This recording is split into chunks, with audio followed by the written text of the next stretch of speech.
Buen día, buen día. Vamos a terminar este tema y, bueno, después le voy a dar ya las preguntas de cuestionario para este tema y continuamos con el segundo tema.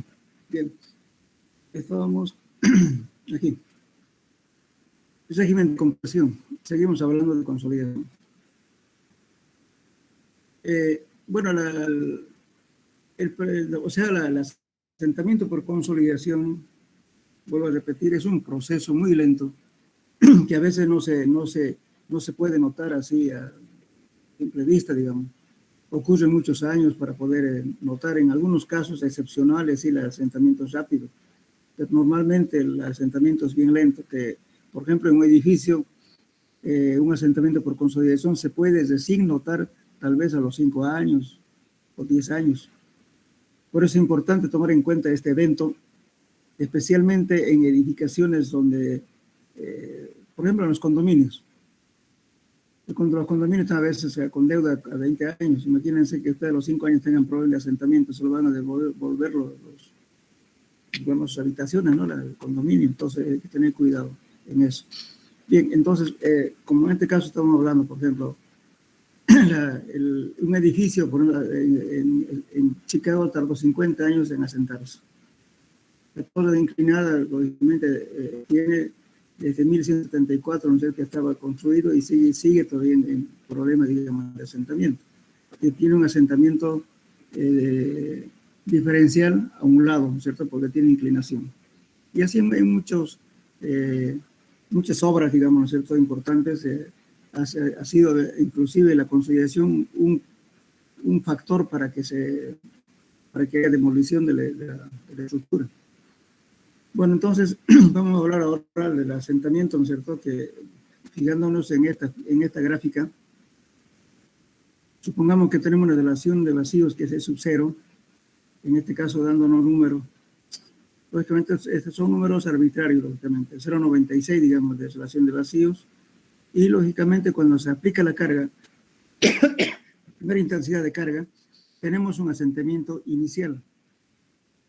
¿Qué es eso? Que en realidad esta es la parte más difícil de evaluar en un ensayo de consolidación, porque el asentamiento es rápido, instantáneo. Y luego, también el proceso se va haciendo más lento, ¿cierto? Entonces es el asentamiento inicial primario o llamado hidrodinámico. Entonces acá tenemos un asentamiento desde este punto, va bajando cada vez un poco más lento, ¿no es cierto?, hasta llegar a este punto. Bien, todo este proceso del inicial y el primario llamamos el asentamiento hidrodinámico, que en realidad tiene dos etapas, ¿no? Lo que más, en realidad, de lo que se estudia en laboratorio es estos dos procesos, inicial y primario. Finalmente, el asentamiento secundario es posterior a lo que ocurre en las dos etapas iniciales, la tercera etapa secundaria, pero este es un tiempo a largo plazo. Bueno, entonces, para poder determinar dónde termina justamente este asentamiento es haciendo esta curva. Algunas veces lo hacen esto con logaritmos, pero aquí estamos hablando de una escala que nos facilita en realidad encontrar este punto. Lo que pasa es que acá, esta curva de aquí, se toma una tangente a esta curva y otra tangente de aquí, donde intersecta el punto que justamente por ahí va a pasar una recta paralela al eje. Entonces, en ese punto es lo que acaba justamente el asentamiento hidrodinámico, el inicial y el primario, estas dos etapas. Entonces ponemos la relación de vacíos inicial y esta es la relación de vacíos final. Aquí, teóricamente, para nosotros, por eso el asentamiento nunca se calcula al 100%, al 90, 95% nada más. Entonces el asentamiento secundario es para un tiempo después. Entonces esa sería digamos, la etapa, ¿no es cierto?, que nos muestra esta gráfica. Justamente cuando hacemos el ensayo de consolidación tenemos que tomar en cuenta qué cosa, el incremento de carga versus relación de vacíos. Y con eso vamos graficando. Entonces, esto es, lógicamente, que los tiempos, digamos, ¿no es cierto?, de control tienen que ser bastante rigurosos para que podamos hacer esta curva, si no, no se puede hacer esta curva. Por eso el tiempo del ensayo y la disminución de la relación de vacío lo vamos a calcular en función de la disminución de la altura de la muestra. Entonces calculamos para cada instante esta relación de vacío y nos permite hacer esta gráfica. Y esto es el incremento de carga.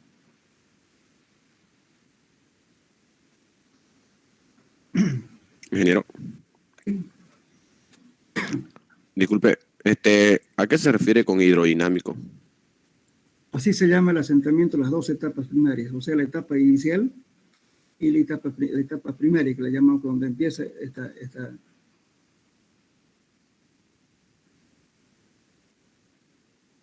deformación.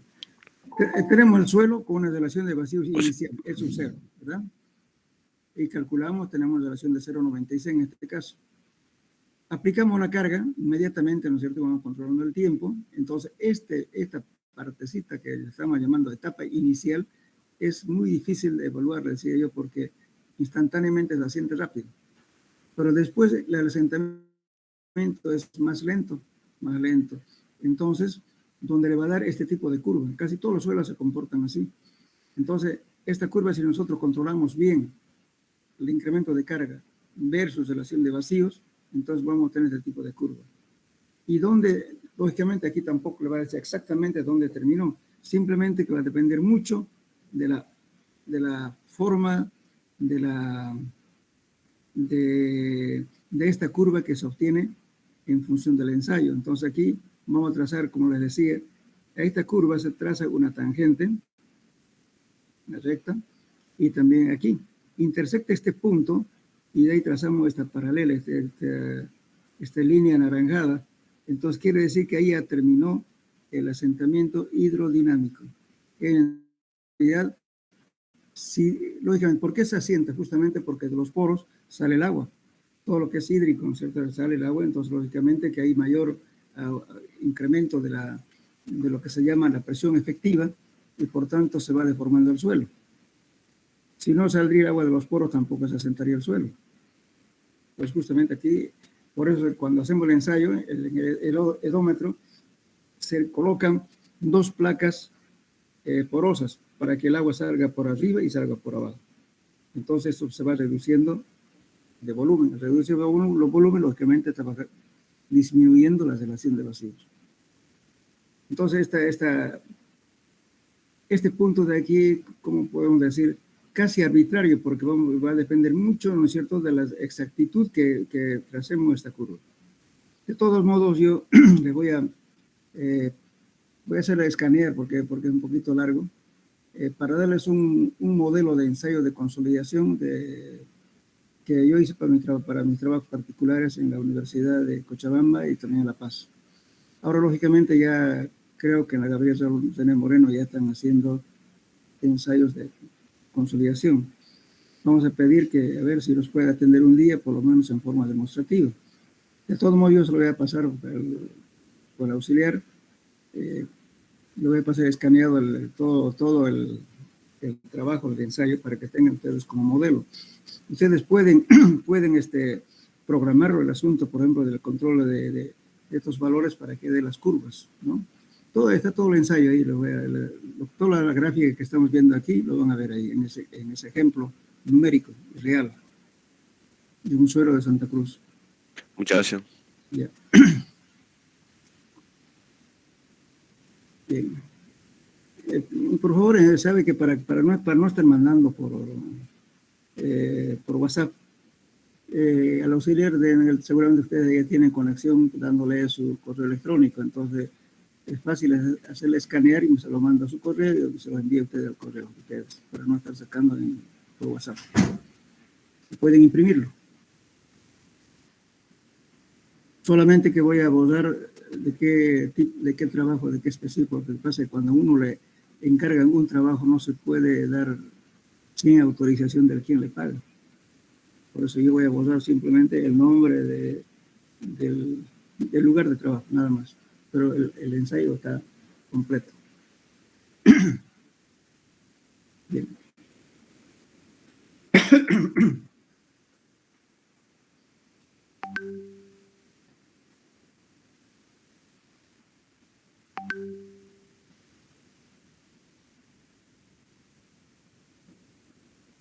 Bueno, esta parte, vamos a ver lo que es el porcentaje de consolidación.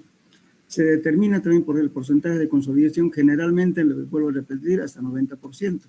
El porcentaje de consolidación le vamos a llamar con letra U mayúscula. Se define como el porcentaje promedio del esfuerzo adicional, delta sigma, que este es el incremento de carga para que se asiente un suelo, que es soportado por el aumento del esfuerzo efectivo y representa el porcentaje de la compresión total o máxima que ya ha ocurrido en el estrato. El porcentaje de consolidación depende de varios factores. ¿De qué depende? Primero, la permeabilidad del suelo, que rige la velocidad de filtración del agua. Lógicamente que el suelo es más permeable, el asentamiento es más rápido. Entre menor permeabilidad que tenga el suelo, entonces el tiempo de asentamiento va a ser mucho mayor. Después tenemos el otro factor que interviene, es el espesor del estrato, la altura del estrato. Por eso es importante cuando se hace un trabajo en un suelo real, para poder estimar el asentamiento, se tiene que saber la altura total del estrato que estamos trabajando. ¿Por qué digo esto? Porque resulta que cuando estamos haciendo un estudio de suelo, por ejemplo, algún ingeniero, un calculista le va a pedir, hágame un estudio hasta 10 metros. Bueno, resulta que los 10 metros usted tiene arcilla. Y continúa la arcilla 11, 12 metros de repente, o 13 metros, no sabemos.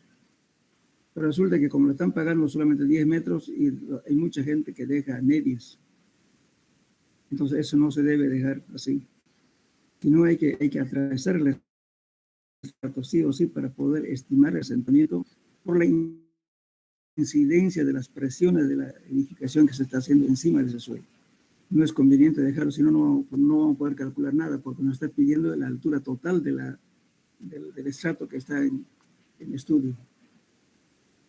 Por eso muchas veces en un estudio de suelo hay que hacerle gratis, por seguridad, porque el propietario no va a querer pagar ni un metro más porque usted le ha hecho 10 metros. Él no va a entender que había necesidad de entrar 3 metros más. Para él es 10 y punto. Entonces, por seguridad hay que entrar hasta pasar el estrato en conflicto si hay arcilla blanda.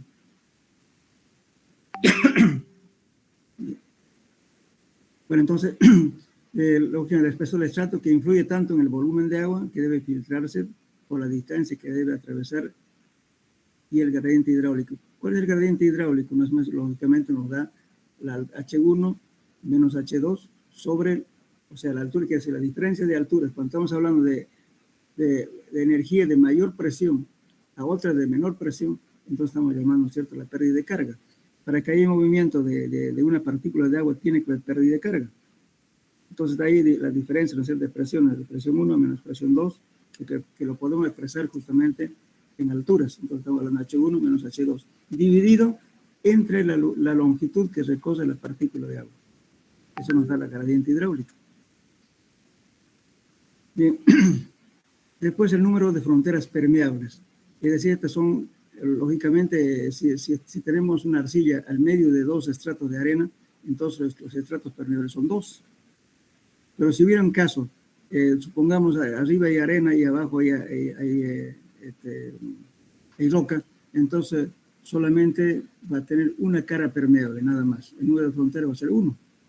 Esto es importante saber esto porque para que apliquemos las fórmulas y también los ábacos que hay para calcular lo que se llama, ¿no es cierto?, el porcentaje de consolidación. Esto inclusive ya viene en ábaco, podemos estimarlo según, dependiendo de las caras permeables.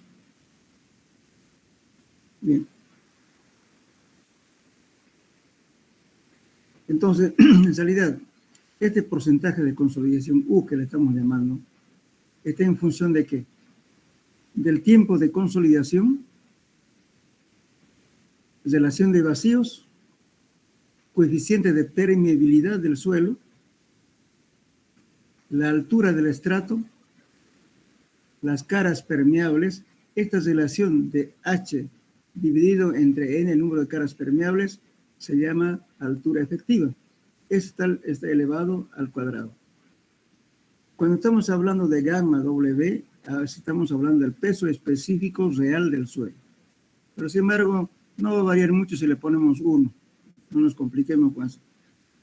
A veces 0.9999 o 0.90 o 1.11 o algo así. Entonces esto no incide mucho, siempre se coloca 1. Y a su vez es el índice de compresibilidad, que viene a ser delta E sobre delta sigma, o sea, la relación de vacíos inicial menos la final sobre la presión final menos la presión inicial. Eso nos va a dar este valor, a su vez. Entonces lógicamente que el porcentaje de consolidación entonces depende de todas estas variables que hay aquí. Como decía aquí, este A sub B, que viene acá y es igual a esto.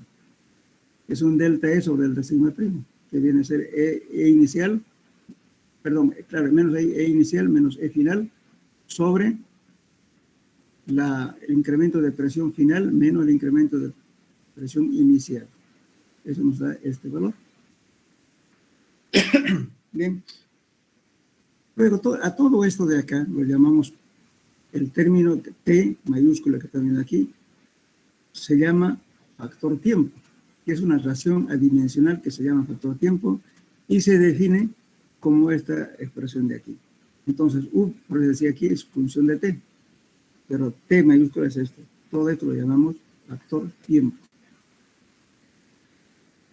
Entonces, esta relación de U y T podemos calcularlo mediante un ábaco o también mediante fórmulas.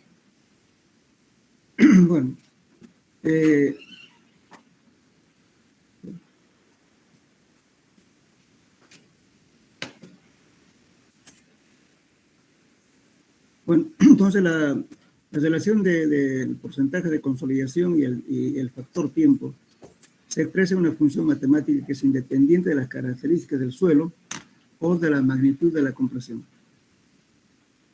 Y es dependiente justamente de la variación delta sigma. Esta delta sigma es incremento de presión.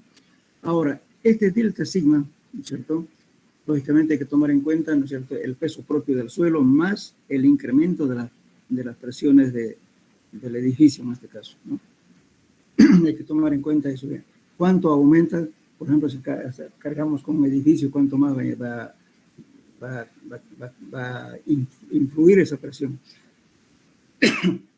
Justamente en esta materia vamos a ver cómo podemos calcular el incremento de presión a diferentes profundidades del suelo.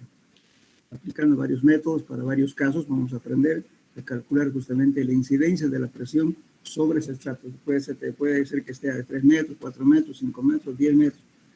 Entonces vamos a ver la incidencia justamente, vamos a aprender a calcular ese incremento de presión en por las cargas inducidas de la estructura, así para que podamos evaluar cuánto de presión vamos a aplicar a una profundidad determinada donde está el estrato que estamos estudiando. Bien. Ahora, también, pero depende también, decía, de la variación del delta sigma con la profundidad a través del estrato, de si este estrato está limitado arriba, abajo por capas permeables. Vamos a ver, también depende mucho de cuántas caras son permeables, son 2 o 1. Entonces, en función de eso también depende este valor. Bueno, en realidad, esta relación de K, 1 más E dividido entre A sub B, nos mide en realidad una especie de velocidad de consolidación. Cuanto más grande sea este valor, quiere decir que el suelo se consolida más rápido. Este en realidad es como medir el movimiento vertical justamente de un estrato de suelo.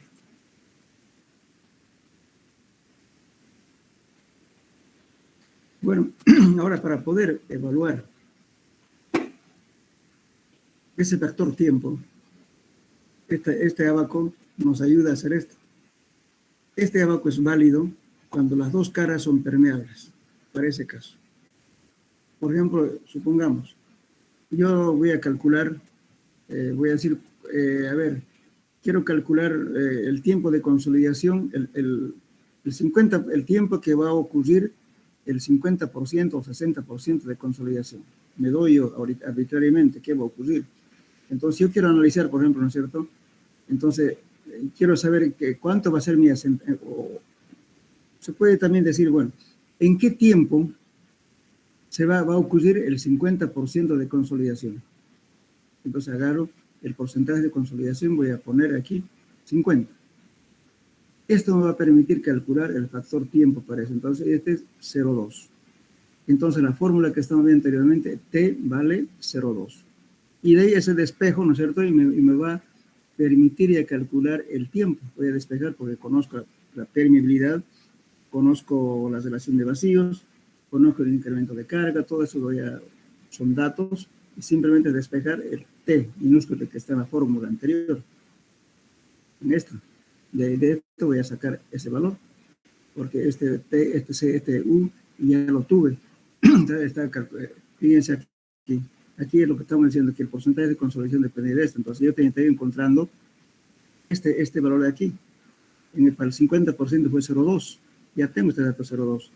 Entonces, como tengo permeabilidad, tengo relación de vacíos, tengo el número de caras permeables, tengo la altura del estrato, también tengo este valor que es este de acá, relación de vacíos inicial menos la final, etc. Y tengo también el peso pasivo del agua que vale 1 y despejo T.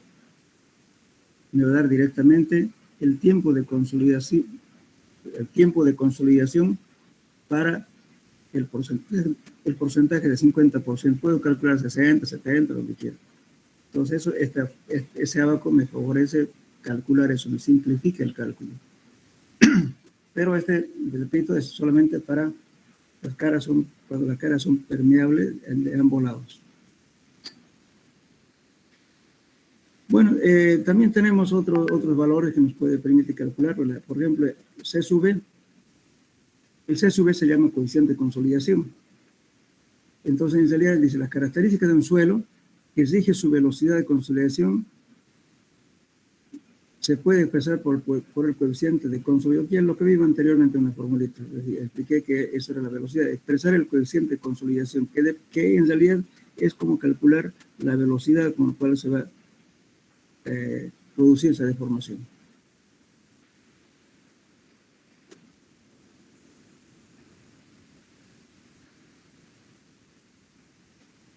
Bueno, antes de hacer el problema acá, o si quieren, hagamos también el problema, aplicando ya la fórmula que estamos viendo. Fíjense, dice aquí, el coeficiente terminando el otro, lo que estamos hablando, para esfuerzos por debajo de la carga de consolidación, el coeficiente de consolidación es alto, la cual indica que la consolidación es rápida. Es lo que estamos hablando de la formulita que nos expresaba en realidad la velocidad de la consolidación. Ahora, como ejemplo podemos ver aquí, hallar el tiempo que se requiere para que se produzca el 50% de consolidación en el estrato de suelo siguiente. Como dato tenemos el coeficiente de permeabilidad, que es 0.00001 centímetros por segundo. Y la relación de vacío inicial tenemos 1.5. Y A sub B, el índice de compresibilidad, es A sub B, que es una relación que era E1 menos E2 dividido entre presión final menos la presión inicial, que era eso. También nos dan este valor. Y el peso específico del agua estamos igual tomando 1. Pero aquí un error. Es 1 gramo por centímetro cúbico. No. Está la M que es reemplazada por R. Gramo por centímetro cúbico. Bueno, el espesor del estrato es de 900 centímetros. Con superficies permeables arriba y abajo. Entonces, el porcentaje de consolidación, en este caso 50%, entonces del abaco estamos sacando este 0,2, este abaco de aquí. De aquí. Entonces estoy tomando el 50% de consolidación, aquí tengo 50, vengo acá y aquí encuentro 0,2. Ingeniero, en ¿Sí? ese abaco el factor de tiempo no tiene unidades, ¿no? No tiene unidades. No tiene unidades. Entonces, este me está permitiendo, fíjense, me está simplificando el asunto, porque puedo hacer para 40, para 30, para 70, pero no me voy a atrever a hacer a más de 90, 100, no. aquí aunque esté este porcentaje, pero no se toma. Generalmente hay un valor de la compresión secundaria que ocurre después, no sabemos cuándo termina. Lo normal es calcular máxima hasta 90, 95% nada más. Entonces aquí tenemos el 50%, nos da 0,2. Bien, entonces ya teniendo esos datos, lo único que estamos haciendo es reemplazando justamente en esta ecuación, de aquí. Aquí.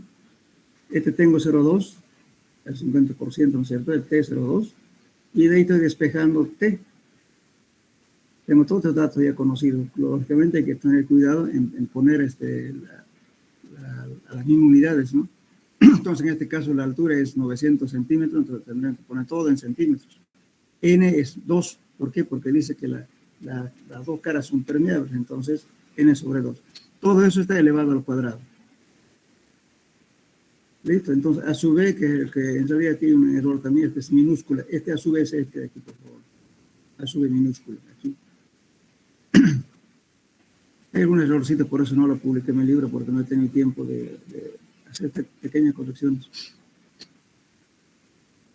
Bien, entonces, con eso calculamos y tenemos aquí, fíjense, para que ocurra el 50% de consolidación es 565 días. Por ejemplo, la consolidación no es un asentamiento lineal. Por eso no podemos decir que algún examen una vez pregunté y me sacaron para el 50% valía tanto y 60% vale tanto por regla de 3 simple. No es así. La gráfica del asentamiento es parabólico, no es lineal. Pues no podemos decir simplemente por sacar por regla de 3 simple. No se puede. Bien, ahora vamos a hablar de la compresión secundaria. Justamente la compresión secundaria viene después de los dos procesos, que es la inicial y el primario.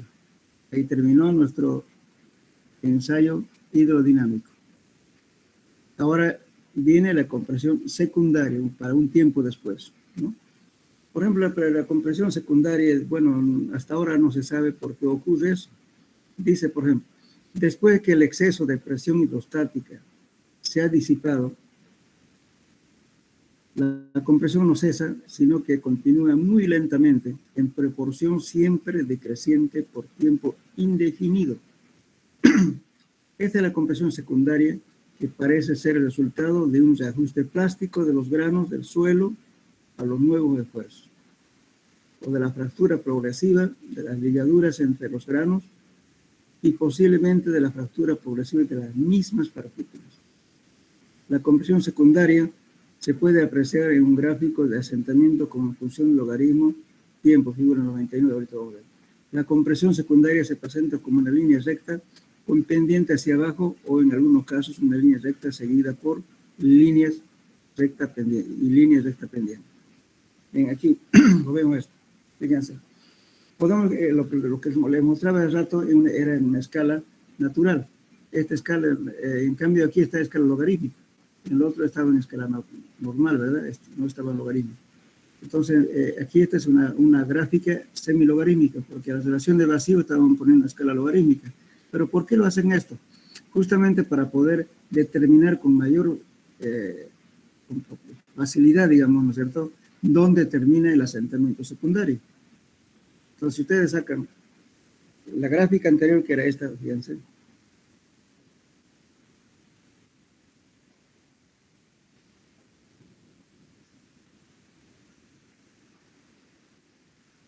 Esta gráfica. Este está usando otra escala, la escala natural, pues 50, 100, 150, 200, etc. En cambio, el otro está usando escala logarítmica. Pero aquí es un poco más difícil evaluar a dónde va a terminar la inicial. En cambio, y más que todo, también esta parte de la secundaria.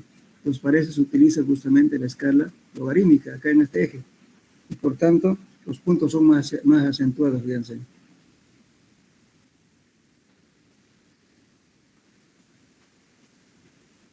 En la misma gráfica, pero en otra escala. Entonces aquí, desde acá es inicial y lógicamente aquí viene una curva más pronunciada utilizando otra escala que nos facilita encontrar la tangente aquí en este punto y otra tangente acá en esta curva. Donde intersecta este punto, entonces ahí termina justamente la relación de vacíos final. Todo esto es la hidrodinámica. Entonces, bueno, con esto calculamos, dice que acá el asentamiento secundario va a ser asintótico, no sabemos dónde va a acabar. Bien, entonces... Entonces, ingeniero, Sí, señor. entonces, en otras palabras, la etapa inicial y primaria en conjunto es lo que se llama hidrodinámico, ¿no? Exactamente. Las dos fases. Las dos fases. Eso es lo que hacemos en laboratorio. Hasta ahí. Después el otro es teórico. La secundaria. Muy bien, muy bien. ¿Dónde acaba? ¿Ya? Por eso está suponiendo, dicen, pues, la rotura de mismas partículas, la ligadura entre granos, en fin. Hay teorías, pero en ciencia cierta no se sabe por qué sigue ocurriendo este problema. Por eso el asentamiento, no podemos decir que la consolidación va a ser al 100%. No se puede. Bien. Entonces, a ver aquí. Bueno, el asentamiento, o sea que para la fórmula que vamos a emplear justamente para el asentamiento secundario es esto, delta E, ¿no es cierto? Menos alfa por logaritmo de T2 menos logaritmo de T1. Entonces este logaritmo de T1 justamente es el tiempo en el cual hemos hecho el cálculo y el T2 un tiempo después. Y alfa es un valor, ¿no es cierto?, que podemos encontrar en libros especializados porque es un valor que es este, fíjense. Bueno, en esta expresión T1 es el tiempo necesario para que prácticamente se termine la compresión hidrodinámica y T2 cualquier tiempo posterior.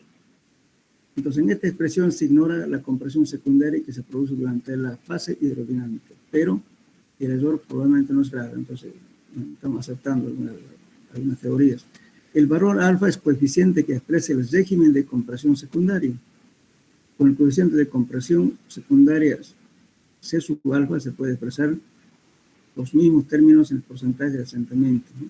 Donde decimos C sub alfa es igual a alfa, esto podemos encontrarle para una cierta característica de materiales, adoptamos este valor alfa. Uno más, la relación de vacíos, este E es donde acaba justamente el asentamiento secundario.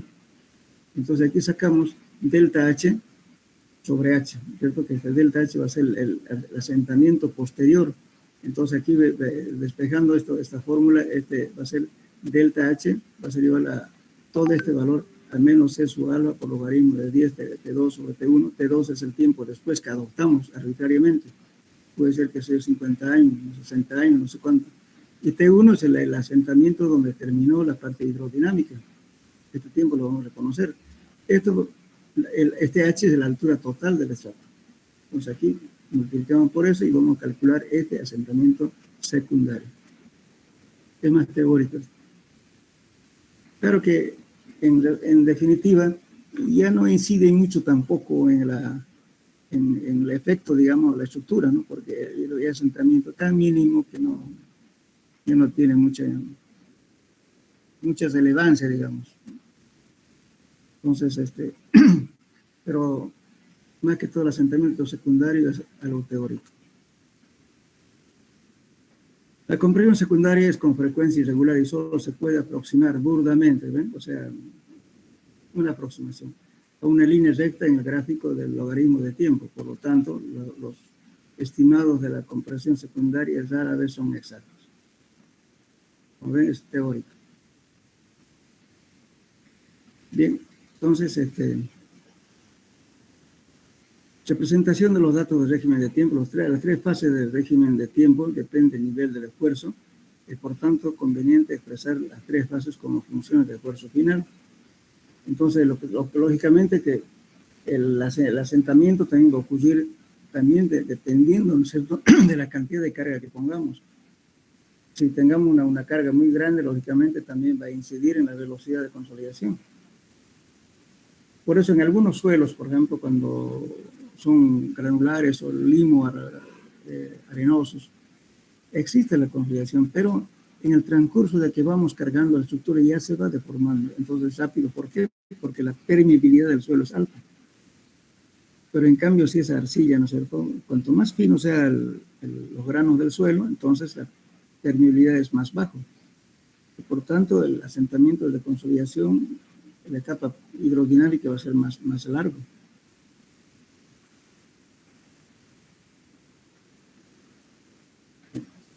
Ahora vamos a ver lo que es en realidad. Estas son gráficas que lo van a ver en la... Comprense el texto que está, por favor, en el módulo que antes era 2.14, no me acuerdo cómo se llamaba. No sé si está atendiendo la fotocopiadora esa, ¿no? Pero ahí inventa la... Sí, ingeniero, está atendiendo. Sáquenlo ahí, por favor, está las mismas gráficas, solamente alguna cosita aumenté de ahí. Bien, aquí por ejemplo... ¿Dónde, ingeniero? ¿En dónde? En el módulo que está frente al laboratorio, ¿qué se llama? Antes era 2.14, ahora le han puesto otro número. Hay una fotocopia. 222. Ahí en esa fotocopiadora ustedes van a encontrar dejé el manual de laboratorio, tanto de suelo 1 como suelo 2. Dejé la fotocopia de ejercicios resueltos del Homero Pinto Caputo tomo 3. Pueden comprarlo, eso les va a servir para suelo 1, suelo 2 y fundaciones todavía. Está completo eso, está ejercicios resueltos. Después tienen justamente la mecánica del suelo parte 1 que corresponde a suelo 1 y parte 2 que corresponde a suelo 2. Está completo ahí en esa fotocopiadora. Muy bien, gracias. La copiadora de ejercicios pues resuelto, pues no le va a salir muy caro, porque yo creo que le cuesta más de 20 bolivianos. ¿No? Es bueno tenerlo. El laboratorio, la mano del laboratorio también les pasé por internet para que copien, eso ya está inclusive. Ahora, si gustan, préstense un disco o saquen un flash memory del Instituto de Investigación de Tecnología, que está en la sala de profesores en la esquina. Ahí está un tomo con más el disco que se lo copien y ustedes pueden copiarlo en el manual de laboratorio. Está completo, está en tamaño libro, chiquito. ¿En dónde dice, ingeniero? El Sociedad Científica. En el Instituto de Investigación de Tecnología. Queda justamente ahí donde toman agua en la sala de profesores, ¿verdad? Un poquito más. Ahí, casi en la esquina, ahí está el instituto. Pídanle que le den, que les presten, o se lo copien por último, por el disco que está ahí, y tienen para imprimirlo. Ya. Bien, bueno, veremos ahora el cálculo de asentamiento por consolidación. Todo lo que hemos hecho, hemos hablado de teoría y ya podemos aplicar lo que estamos viendo aquí. Por ejemplo, cuando hacemos un ensayo de consolidación, ¿no es cierto? ¿Qué estamos haciendo? Determinando el delta H, que va a ser la deformación del estrato de suelo, la altura del estrato de suelo, ¿no es cierto? H1 menos H2 delta E sobre H. Y igualmente aquí, ¿qué estamos haciendo? Fíjense, estamos sacando de esta gráfica. Supongamos que este es un suelo. Tenemos vacíos y tenemos sólidos del suelo. Todo lo que ocurre de aquí para acá ocurre en el laboratorio. De acá para acá ocurre en el campo. Estamos haciendo una similitud. Entonces estoy llamando, ¿de cierto? Cuando se deforma en el laboratorio, voy a llamar delta E. Y lo que queda en el vacío, todo lo que es los vacíos se llama E sub 0, relación de vacíos. Y esto es este volumen de los sólidos, ¿no es cierto? Entonces, yo lo estoy llamando aquí 1, ese valor. Entonces, esto va a ser 1 más E sub 0, toda esta parte de aquí, todo el espesor del estrato. En el campo, lo que se deforma es delta H, y la altura total del estrato es H. Entonces, haciendo esa relación, estamos haciendo, fíjense, delta H es delta E, lo que estamos en la gráfica, y H era 1 más E sub 0. De esto sacamos, despejamos delta H. Entonces, delta H que viene a ser el asentamiento por consolidación cuando haya un decrecimiento de la relación de vacíos. Porque la relación de vacío inicial lo conocemos y la altura total del estrato también. Entonces, esta es una forma de calcular el asentamiento por consolidación cuando hacemos ensayo de consolidación. Bueno, ahora, esto es cuando hacemos el ensayo de consolidación. Ahora, también este valor de C sub, fíjense, este valor de C sub C, que se llama índice de compresibilidad de Terzaghi, hay para arcilla y para suelos porosos y micáceos, ¿no? Este es C sub C. Pero podemos aplicar esta fórmula también, fíjense.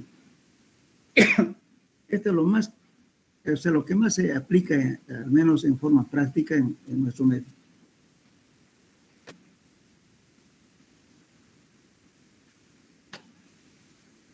Este C sub C, dijimos, en la primera gráfica que al principio de este tema, vimos que estamos haciendo variedad de relación de vacíos versus incremento de presión. Y nos daba, decía que es casi una curva y la tangente de esa gráfica viene a ser C sub C. Por ese método se calcula este valor C sub C. Empíricamente también se puede conocer E sub C, que también le indiqué el índice de compresibilidad de Terzaghi, que era igual a C sub C era igual a 0.009 menos el límite líquido. No sé si se acuerda, voy a ver en qué parte estamos con eso.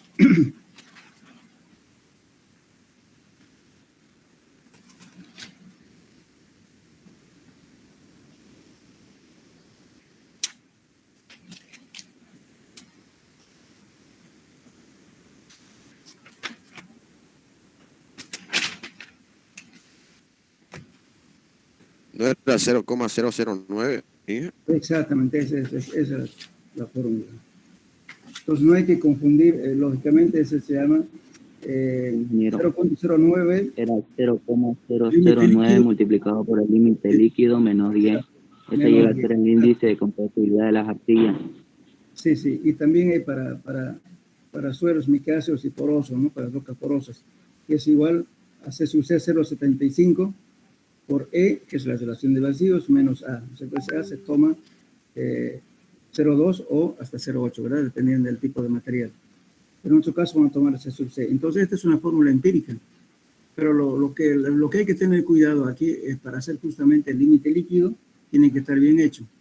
Preferible hacer por la gráfica, ¿no es cierto? Haciendo variar el número de golpes humedad para obtener una recta y calcular la humedad equivalente a los 25 golpes, eso nos da el límite líquido. Ahí no fallamos, por más que haga un chambón en el laboratorio, no le fallamos. Pero si aplicamos la fórmula para simplificar, digamos, ¿no es cierto?, el trabajo, a veces podemos errar. Si un tipo no tiene experiencia, preferible ir nomás por la gráfica para hacer el límite líquido. Entonces ya tenemos ese valor de límite líquido en vez de estar haciendo un ensayo de consolidación. Podemos obviar, pero no quiere decir que va a ser exacto. Por este valor es un valor promedio. Este H viene a ser la altura total del estrato. Por eso decía, no podemos dejar en un estudio de suelos, si el suelo es sospechoso de que va a tener asentamiento por consolidación, entonces no podemos dejar a medios. Hay que atravesar el estrato para saber cuánto realmente es pH. Entonces, 1 más E sub 0. Esta es la relación de vacíos iniciales. Fíjense, esto sí, en un suelo se adopta, o sea, las muestras utilizando el mostrador de tubo Shelby de pared delgada. Con eso se extrae la muestra inalterada del suelo. Eso es nuestra relación de vacíos inicial. Bien, ahora aquí, este sigma 0 es la presión efectiva del suelo que está sobrecargada sobre el estrato que estamos estudiando. Presión efectiva. Ahora, la presión efectiva de este suelo, cuando hagamos ejercicio vamos a ver esto. Cuando la presión efectiva, claro, la presión efectiva sigma 0, hay que tomar en cuenta la mitad del estrato. Supongamos, ¿no es cierto?, que yo tengo un estrato de 5 metros. Entonces voy a tomar la presión efectiva también de ese estrato, pero de la mitad, de 2.5 metros.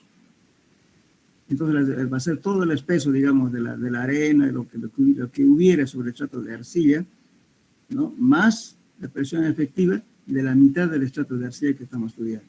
Eso es delta sigma 0. Ahora, este delta sigma es la presión inducida de la estructura. Entonces, ahí también, pues, justamente vamos a aprender a calcular después de estos temas, las presiones. Supongamos que aquí va a ser un edificio, ¿cuánto me produce la incidencia a 2 metros, 3 metros, 4 metros, 5 metros, a cualquier profundidad? Eso lo vamos a calcular justamente con las presiones máximas de un edificio o de una zapata. Vamos a determinar este delta E, esta es la presión inducida. Entonces, esto por logaritmo en base 10, entonces vamos a calcular el asentamiento delta H promedio. Como ven, entonces, si hacemos en un estudio de suelos y sacamos con las muestras inalteradas y determinada relación de variación inicial, conocemos la altura, conocemos E sub C, porque lo vamos a hacer el ensayo de límite de Atterberg, y vamos a calcular el límite líquido, con eso calculamos E sub C. Estos valores son de los datos también del laboratorio, ¿no es cierto? Cuando vamos al campo vamos a sacar muestras de diferentes estratos con diferentes gammas y vamos a calcular la presión efectiva de toda la sobrecarga del suelo que está haciendo una presión sobre el estrato que estamos estudiando, un estrato de arcilla, más la mitad del estrato de esa arcilla que estamos estudiando, que toma en cuenta la mitad de la altura. Entonces, eso nos da sigma cero. Y delta sigma, decimos, bueno, ¿cuál es la zapata más cargada? Por así decirle, que sé yo, 70 toneladas. ¿A cuántos metros? 5 metros. Entonces vamos calculando cómo se va disipando ese incremento de carga con la profundidad. Pues con eso calculamos este delta sigma. Con eso nos va a permitir calcular este delta H. Claro, ahora si queremos afinar este cálculo, entonces hacemos ensayo de consolidación. Esto nos permite, fíjense, un ensayo normal del suelo, nos permite calcular este asentamiento. Pero si realmente queremos hacer con mucho detalle, entonces este C sub C lo vamos a calcular por la gráfica, ¿no es cierto?, de la relación de vacíos versus incremento de presión, que está en las primeras figuras que les mostré al inicio de este tema. De ahí calculamos la pendiente de esa curva, nos da este C sub C.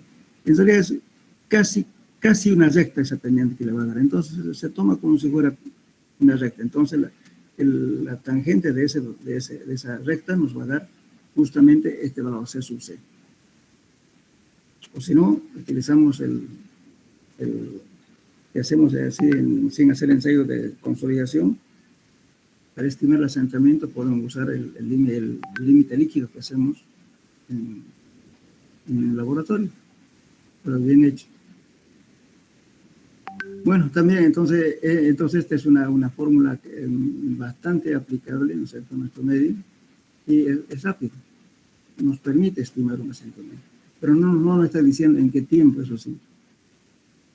No nos dice cuál es el asentamiento, en qué tiempo, qué va a ocurrir en el asentamiento, el 50, 60, 70, no nos está diciendo eso, pero sí nos da un asentamiento promedio, este valor. Después tenemos, lógicamente, otra formulita. Esta es la misma, que simplemente toda esta parte le estamos llamando C sub C, C', que viene a ser esto. Por eso es importantísimo conocer siempre el espesor total del estrato que vamos a estudiar. Ahora también viene a ser delta H igual H por la deformación unitaria, que se puede determinar mediante el ensayo de consolidación. En fin, tenemos aquí también otras fórmulas. Si no queremos emplear esto, ya tenemos A sub B, que aquí sí o sí tenemos que hacer el ensayo de consolidación. A sub B sobre 1 más E, esta es la relación de duración inicial, ¿no es cierto?, que va a ser incremento de presión total menos la presión inicial, por H, que viene a ser igual también el índice de compresibilidad volumétrica en el sub B, por delta sigma. O sea, por favor, aquí está mal, no se nota bien. Este sigma es el incremento de presión, delta sigma por H. Todo esto es M sub B. Bien, también se puede determinar también delta sigma por H sobre este valor E sub S, que viene a ser, calculamos de M sub B, M sub S es 1 sobre E sub S. Sacamos de aquí este valor E sub S y podemos calcular este valor. Delta H, pero el más aplicable es justamente este, Y esta ecuación de aquí, esta de acá, porque esto lo calculamos, este también, este es el incremento de presión y H, listo. Esto, lógicamente, para aplicar esta fórmula sí o sí hay que hacer consolidación.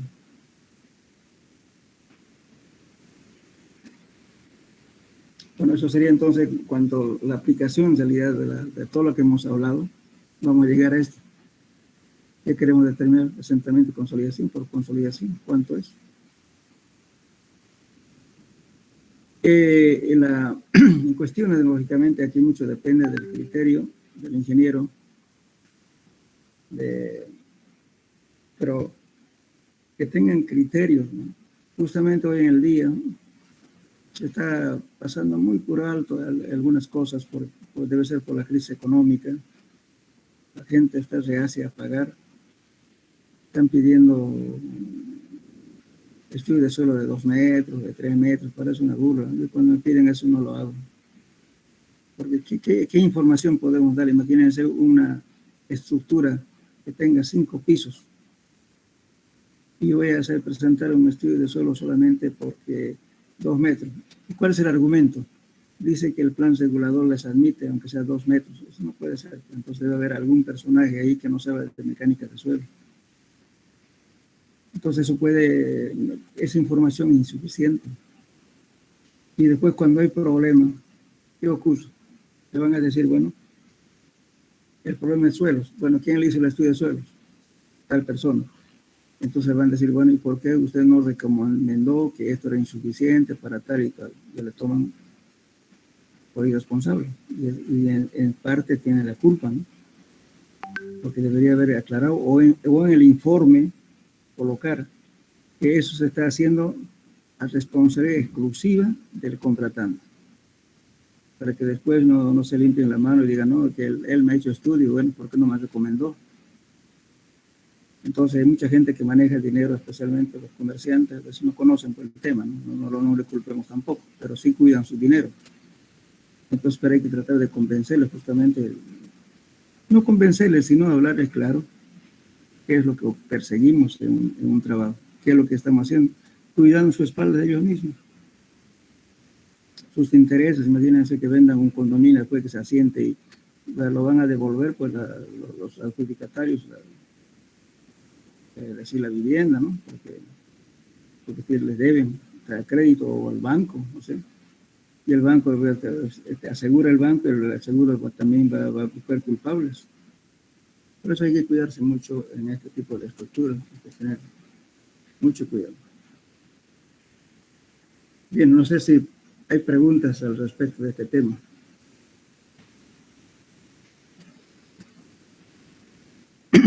Hola. Ingeniero. ¿Algún problema? Como les digo, les voy a preparar un ensayo de consolidación completo. Ustedes pueden formularlo así. Entonces, ¿qué es formular? El control que se tiene que llevar y las ecuaciones que ustedes van a ir calculando, ¿no es cierto? Ustedes en el ensayo meten datos en su computadora y le va a calcular.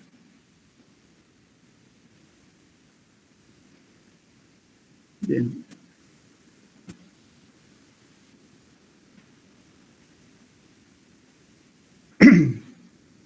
Vamos a hablar una introducción simplemente de este tema, filtración, drenaje y acción de las heladas.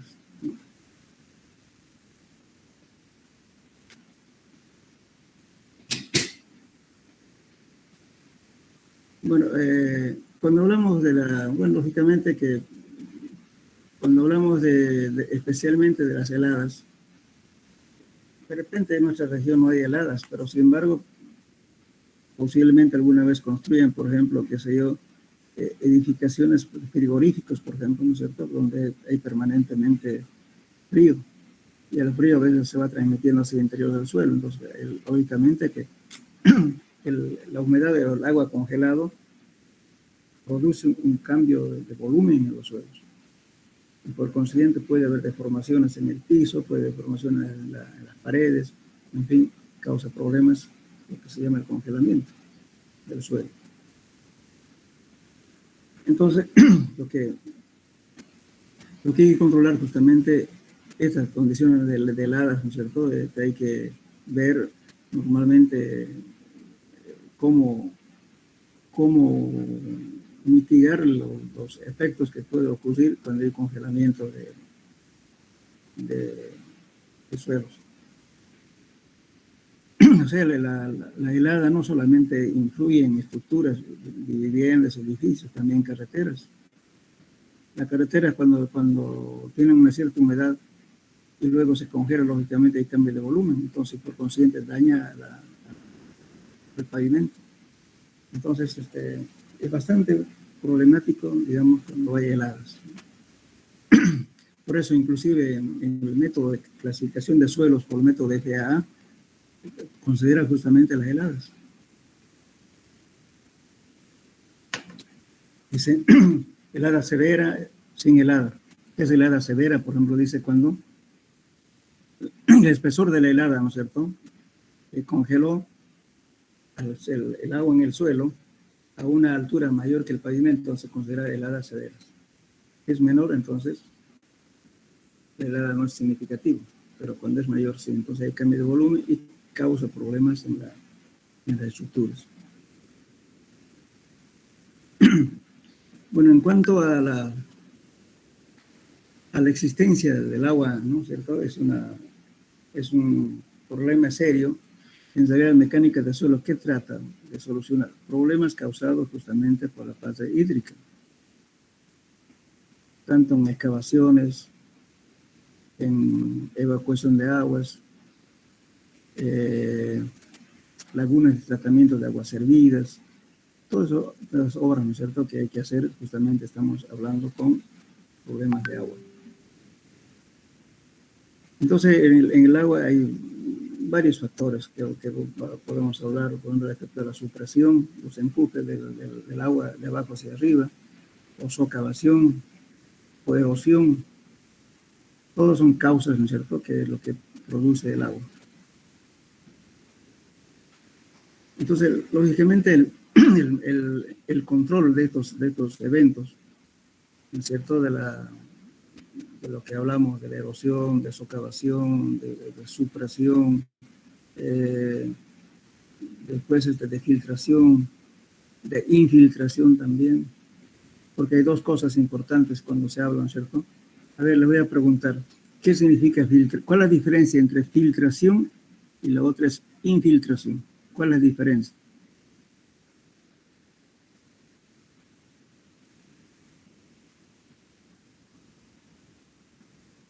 Hola.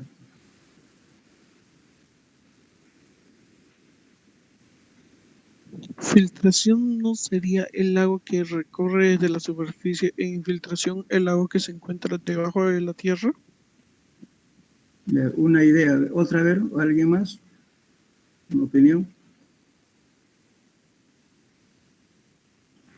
Filtración. Filtración, no más que todo, unas. A ver, para que nos entendamos. Supongamos que ustedes están haciendo un canal de riego. Bueno, va a ir una cierta cantidad de agua, pero resulta que a unos kilómetros ya no hay agua. Se perdió. ¿Qué efecto se produjo ahí? Infiltración. Se entró al suelo. Eso se llama infiltración. Ahora usted tiene un sótano. Ya está, no hay agua por lo pronto. Ya empieza a llover, lo que sea, ¿no es cierto? Empieza a salir por las paredes el agua, ¿no es cierto? Eso se llama filtración. Filtración es lo que sale y filtración es lo que entra. Son dos efectos diferentes. Entonces, en ambos casos hay que tener cuidado tanto de la filtración como infiltración, dependiendo, ¿no es cierto?, de qué obra estemos haciendo. Ahora, por ejemplo, si va a hacer usted un dique, digamos, de contención de aguas servidas, por ejemplo, de un dique, no puede infiltrarse el agua porque sería contaminante, contaminaría los acuíferos y todas las zonas aledañas, ¿no es cierto?, porque el agua ya está contaminada. Y eso está ocurriendo en nuestro medio. El problema de la infiltración está causando, bueno, los estudios que hace años se dijo de Sabapac, por ejemplo, que la contaminación de los acuíferos en Santa Cruz, estoy hablando dentro del radio urbano, está casi a 50 metros. O sea, ya no es potable el agua a una altura, digamos, menor a 50. La contaminación no solamente vamos a hablar de una contaminación bacteriológica, ¿verdad? En la contaminación bacteriológica, ¿qué significa? Habrán, qué sé yo, bacterias, qué sé yo, como que al final, al someterlo a una temperatura, ¿no es cierto?, a hervir el agua, está ya purificada, mueren todas las bacterias. Pero la contaminación química, eso no se puede salvar. Justamente la contaminación química es grave. ¿Por qué la contaminación química a qué se debe? Uno, a las fábricas, ¿no es cierto?, que hay de embotelladoras de bebidas, donde lavan las botellas. Utilizan compuestos, ¿no es cierto?, bastante fuertes que no se degradan. Las curtiembres son los más contaminantes. Echan un líquido, ¿no es cierto? Bueno, lógicamente ese compuesto no está yendo directamente pues, a un lugar específico, sino está usando lo mismo, las redes qué sé yo, el alcantarillado sanitario, y bueno, se está pasando por una cámara, de repente la cámara tiene una fisura o algo, está contaminando los acuíferos. Ahora, la estación de servicios, en cantidad de estaciones de servicio que hay en la ciudad, ¿a dónde echan sus aguas? Servido que lavan los autos, de los aceites, de diésel, todo lo demás. Entonces, eso, ustedes saben que es contaminación pura. Entonces, este tipo de cosas trae bastante problemas a la potabilidad del agua, pues, ¿no? Hay que ir cuidando, y más todavía. Y casi en la zona central de la ciudad de Santa Cruz, se hacen pequeños pozos, ¿no es cierto?, para lavado de baños, para jardinería, etcétera, pocitos que van de 30, 40 metros, 25 metros. Pero eso ¿qué está haciendo? Está acelerando justamente la contaminación, porque las aguas servidas superficiales entran hacia el interior del suelo y por tanto contaminan los acuíferos. Entonces, si ustedes analizan la parte química de las aguas servidas de Santa Cruz, es tremenda.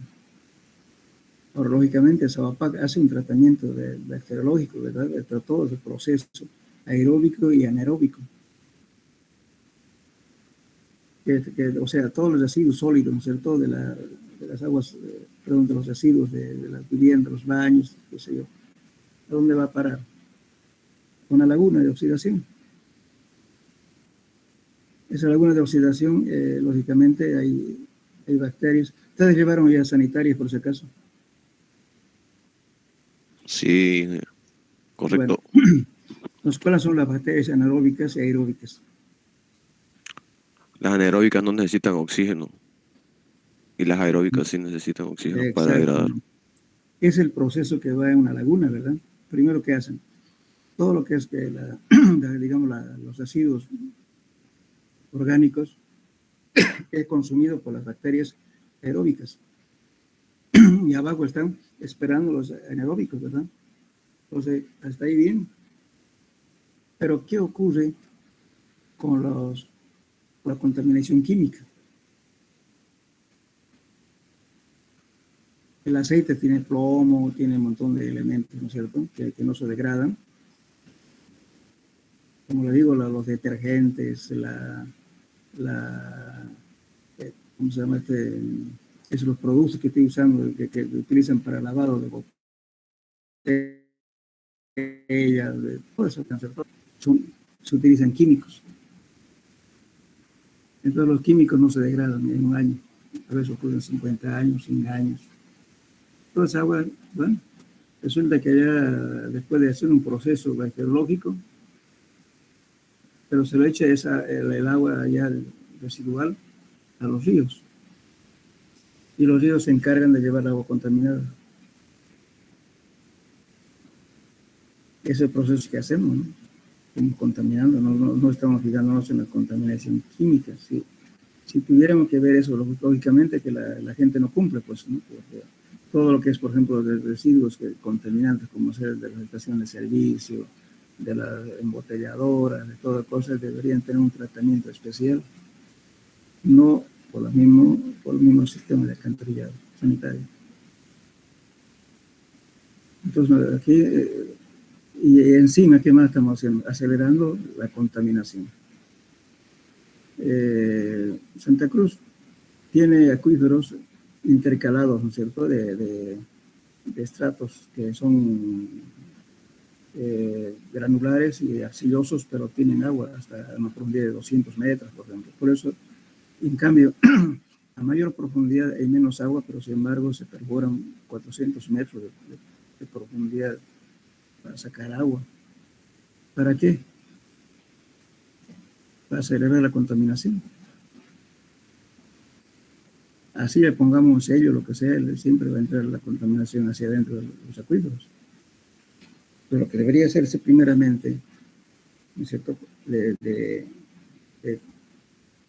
contaminar todo lo que es superficial, después de 100 a lo posterior, ya usarla, digamos, a mayor profundidad. Pero aquí no ocurre eso. Como una gran cosa, dicen ahora 300 metros, 350 metros, pero ¿para qué? Si todavía la contaminación no llegó allá, eso dejemos para el futuro, para los nietos, bisnietos, tataranietos, ¿no? Porque no, ¿de dónde van a sacar agua? El agua va a estar tan contaminada que no se va a poder tomar. Entonces, no hay casi el negocio, por ejemplo, de los hoteles, de esos que hay en la velocidad, tienen siempre su sistema pese que la Sabapaz controla, pero hay pocitos clandestinos que hacen, ¿no? Y bueno, consumen agua así. Entonces hay que tener por eso cuidado, digamos, de la contaminación. Eso es por filtración.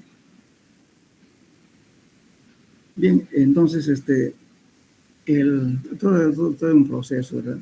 Entonces, lógicamente que el problema tanto de la filtración como infiltración tienen problemas dependiendo su uso. Entonces, el control del contenido de agua, humedad, del control del movimiento del agua en los suelos son aspectos de vital importancia. En la ingeniería de los suelos, estos problemas se presentan al realizar excavaciones, construir caminos, aeropistas, presas de tierra, diques, cimentaciones, etc., ¿no? Entonces, donde hay agua, hay problemas serios. Entonces, la energía que posee una partícula de agua se presenta en tres formas. Uno que es energía potencial debido a la altura, la energía de presión debido a la presión, y energía cinética debido a su velocidad. Generalmente esta energía cinética en realidad casi no es tan influyente. ¿Por qué? Porque siempre en cualquier suelo, ¿no es cierto?, de desplazamiento del agua tienen baja velocidad y por tanto siempre está dentro del régimen laminar, no turbulento. Y por consiguiente, las velocidades muy bajas, entonces no tiene mucha incidencia en lo que es la energía cinética, pero sí la energía potencial y energía de presión. Bueno, entonces la energía del agua se expresa como carga, se puede expresar en kilográmetros por kilo, o también podemos expresar en alturas, ¿cierto? O sea, no siempre la presión vamos a medirle también se puede medir en bares, en columna de agua, atmósfera, en fin.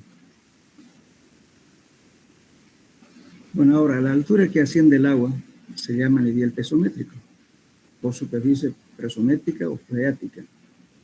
Bueno, aquí es importante, fíjense, y justamente tenemos problemas a veces cuando hablamos, supongamos que ustedes van a hacer un sótano, un estudio de suelos, y resulta que el nivel freático puede ser que esté a una profundidad grande, pero sin embargo tienen agua, ¿cierto?, que está en diferentes lugares, pero esa es infiltración por los estratos permeables del suelo.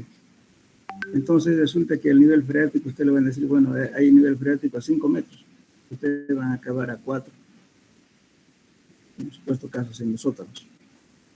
Entonces cuando acaban a los 4 metros resulta que el agua sube para arriba. De repente cuando está acabando a los 3 metros ya va a encontrar agua, a los 4 ya va a ser una laguna. Pero entonces dice el hombre, ¿no? Bueno, ustedes me dicen, el estudio de suelo me han dicho 5 metros el nivel freático, pero si me estoy acabando a los 4 ya encuentro agua. Es lógico. Está quitando el confinamiento y por consiguiente, ¿no es cierto? Ahí la presión del agua vence la presión atmosférica y por consiguiente el agua sube. Por eso cuando tenemos esos casos, ¿no es cierto? Es bueno controlar el nivel piezométrico. Cuando se hace un trabajo, que si alguna vez hacen ustedes pretenden hacer sótanos, por ejemplo, aquí en Santa Cruz se está haciendo sótanos inclusive a 3 niveles o 4 niveles. Eso significa que casi están a 15, 16 metros debajo tierra. Y por consiguiente, ahí ya lógicamente la incidencia de la presión es fuerte. Entonces, ¿qué se hace con ese caso? Se coloca un tubo piezométrico, que es simplemente hay que controlar, colocar un tubo, lógicamente cerrado en la parte inferior, y colocando las ranuras, ¿no es cierto?, donde supuestamente hay agua. Y controlar el tiempo, ¿no es cierto?, en cuanto pues, se va produciendo, cómo es la ascensión capilar y cómo influye en las épocas de lluvia. Por ejemplo, si en época de lluvia, ¿cuánto sube? Y qué tiempo tarda para bajar.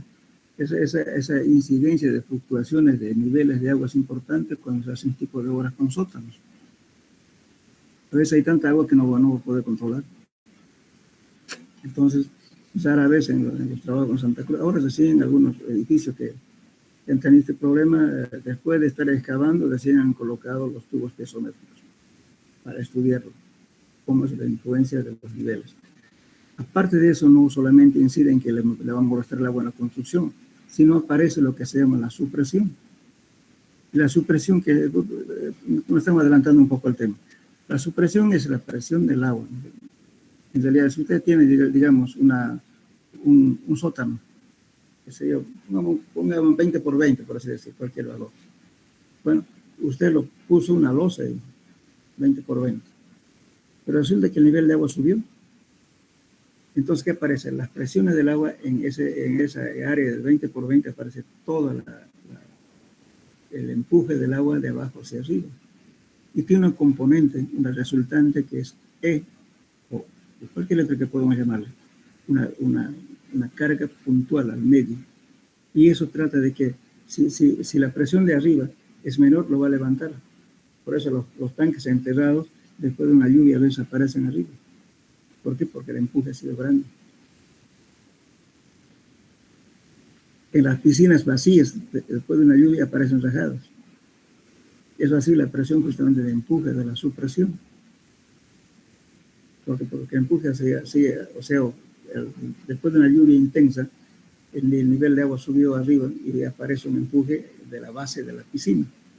Y varias piscinas aparecen inclusive rajadas y algunas inclusive medio flotando. Y después hay problemas serios, ¿no? Que dicen, bueno, mala construcción, que no ha sido eso, sino que a veces no está diseñado por la armadura necesaria para soportar justamente este esfuerzo de la supresión.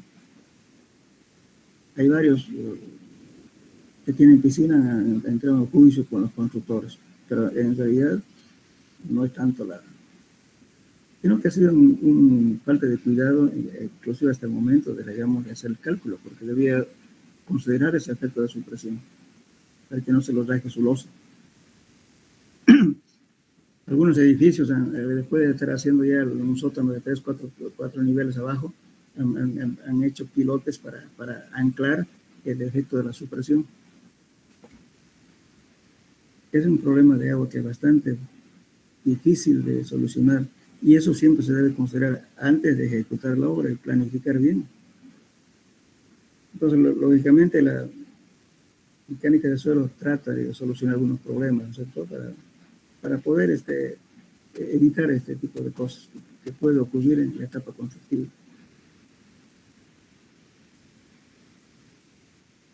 Bueno, aquí podemos ver lo que estamos viendo. Tenemos aquí que es una significación de carga. Lógicamente aquí tenemos, este es un tubo piezométrico. Fíjense aquí, yo lo tengo, aquí está el nivel de agua. Lógicamente el agua, esta figura está mal, esto no va aquí, solamente está acá. Entonces el agua entra por aquí, lógicamente va a subir hasta acá. Seguramente esta pendiente va a tener una línea de presión que viene así. Entonces el agua siempre trata de que es como una manguera que usted agarra en este punto de aquí, va a tratar de llegar a este punto. Entonces, lógicamente, el agua va a ascender. Entonces hay que ver cuánto es su ascensión y cuánto baja en diferentes etapas. Ahora, lógicamente, aquí podemos ver la pérdida de carga, porque supongamos que yo tengo un nivel de agua aquí y tengo otro nivel de agua aquí. Entonces, lógicamente, el agua se va a mover desde aquí hasta acá, por este punto, pero tiene que ver esta pérdida de carga. H1 menos H2, entonces la pérdida de carga. Aquí tengo una partícula de agua con mayor energía y aquí de menor energía, y por tanto, tuvo una pérdida de carga, pero para que haya un movimiento de agua. Las condiciones para que haya un movimiento de agua, un suelo que tiene que ser un suelo saturado, y además tiene que haber una pérdida de carga. Entonces la gradiente hidráulica, ¿qué viene a ser? H1 menos H2 dividido entre este L.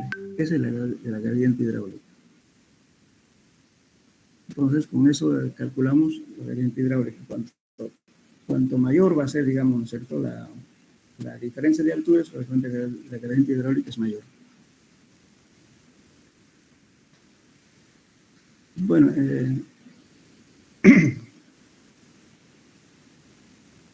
¿hasta qué hora son las clases ahora? Hasta las 9, ¿no? Hasta las 9:15 dije. 9:15. 9:15. Bien, entonces vamos a ver, por ejemplo, si aquí vamos a ver, esta es la pérdida de carga, vamos a ver la ecuación de Darcy para poder calcular justamente la filtración. Vamos a avanzar un poco aquí. Si en dos puntos diferentes de una misma masa continua de agua hay cantidades diferentes de energía, lo que estamos hablando aquí, habrá un movimiento de las partículas de agua hacia los puntos de menor energía y la diferencia de carga o energía se gasta en el trabajo de mover el agua. La ley de Darcy expresa la pérdida de carga delta H que se requiere para mover el agua a través del suelo de distancia L con gasto Q. Este gasto Q es en metros cúbicos, no es caudal, gasto. Entonces delta H igual a ser Q por L sobre K por A. Esta es la ecuación de Darcy planteada a partir de esta ecuación. Entonces donde delta H viene a ser diferencia de alturas, Q es gasto de flujo o cantidad de fluido. K es coeficiente de permeabilidad, A es área transversal que atraviese el flujo.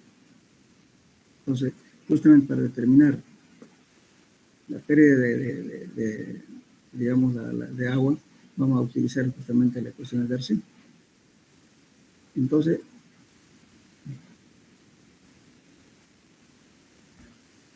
vamos a ver acá lo que se llama una red de flujo.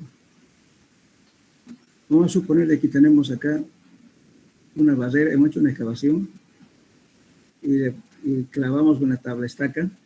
Este es un material impermeable, puede ser metal, madera, como sea, pero que sea impermeable.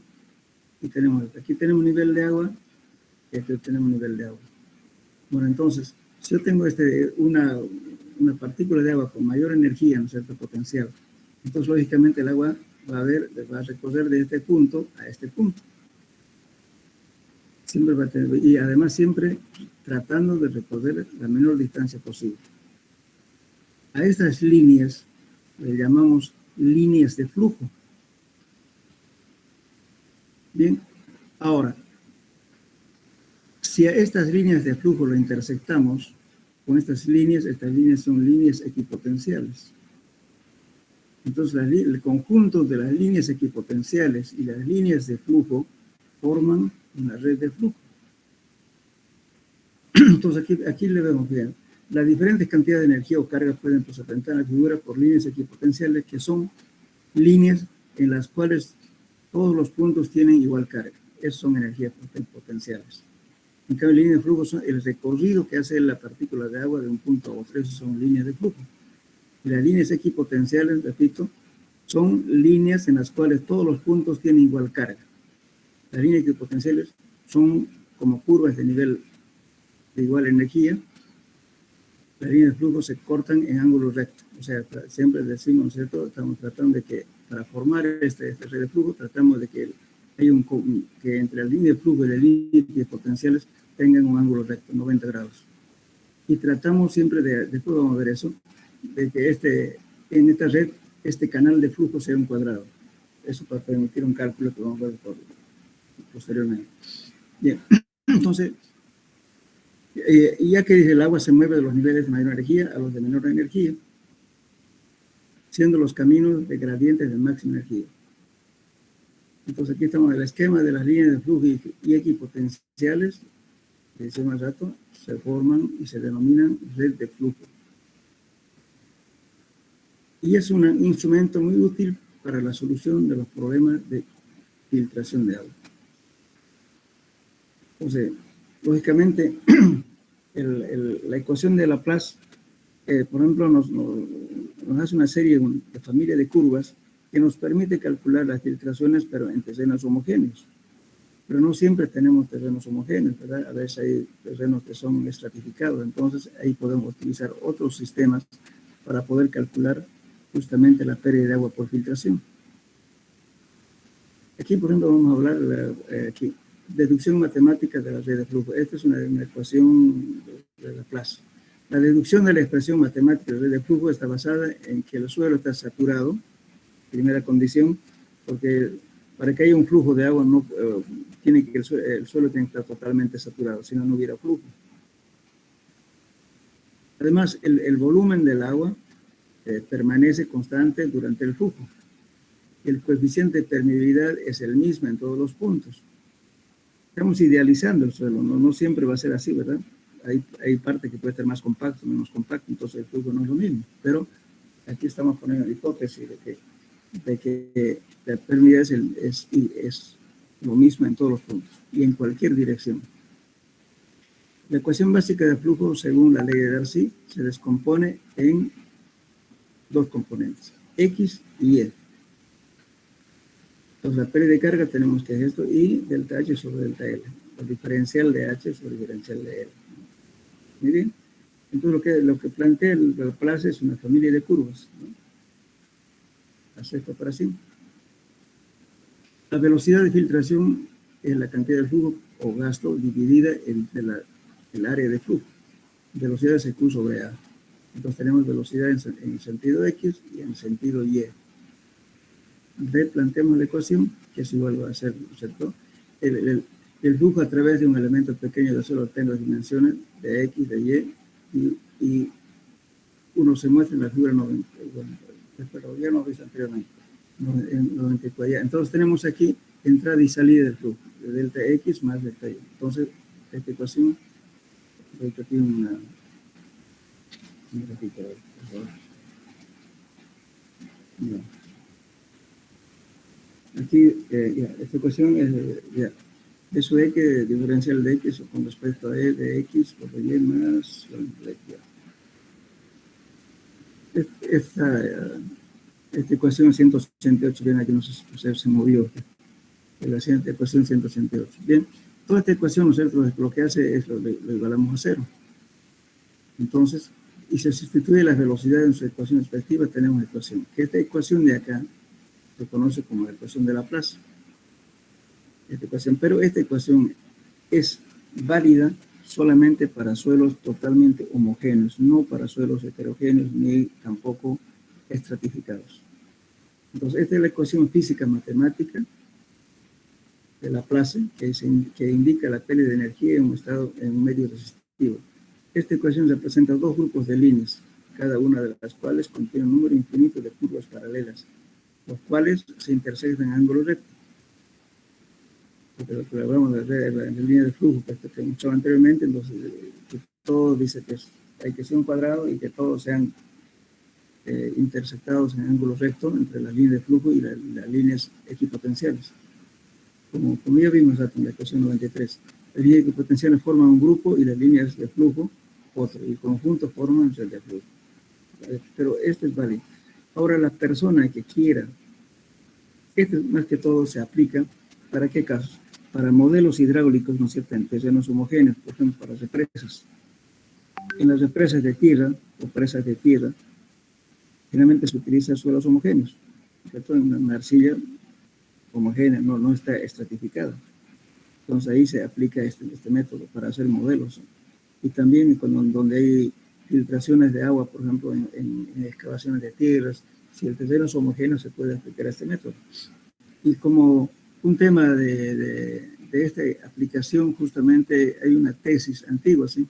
Del ingeniero Óscar Juaniquina, que hizo un modelo hidráulico para la represa de Concepción, con un programito, lógicamente, no, antes se utilizaba Fortran, ¿no? Entonces debe estar en ese programa, ¿no? Ya no hay, habría que, para su cálculo habría que convertirlo en los sistemas que hay actualmente.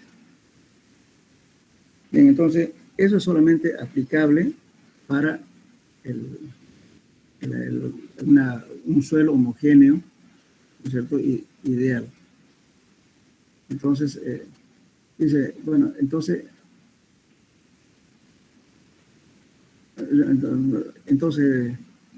esta ecuación que estamos viendo de la clase, que es esto, es, repito, para suelos homogéneos que no sean estratificados.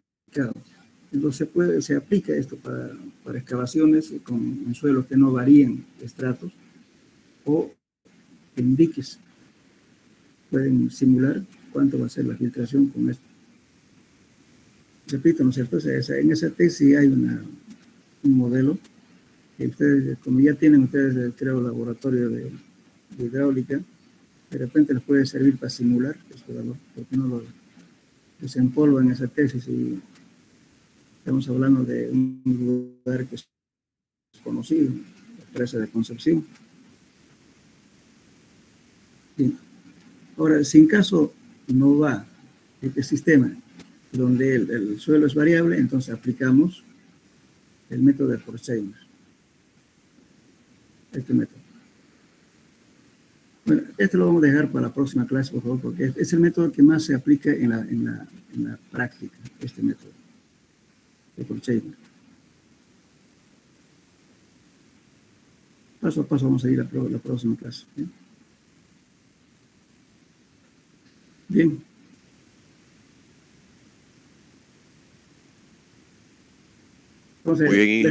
Entonces ya tenemos el primer tema, yo lo voy a dar ya que vayan, como es muy corto, entonces vamos a ir dándole las tareas así en forma continuada para que podamos cumplir con nuestro programa, pues, ¿no? Porque creo que hasta 15 de enero creo que el examen final, ¿no? Es muy corto. Ya, entonces, bueno, hasta luego, jóvenes. Nos vemos la próxima clase, el día lunes. Hasta luego. Hasta luego, ingeniero. Hasta luego.